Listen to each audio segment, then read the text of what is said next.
দেওয়া হচ্ছে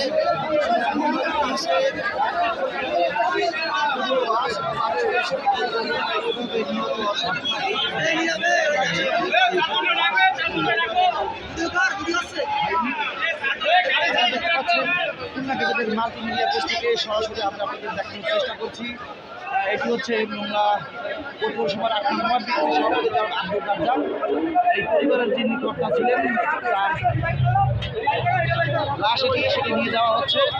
তিনি তার ছেলের বিয়ের জন্য খুলনার এসেছিলেন, সেখানে সভাপতিকে নিয়ে মোংলা ফেরার পথে গ্রামদলের সড়ক দুর্ঘটনায় তার পরিবারের ১৩ জন ব্যক্তি নিহত হয় এবং মোংলাতে ৯ জন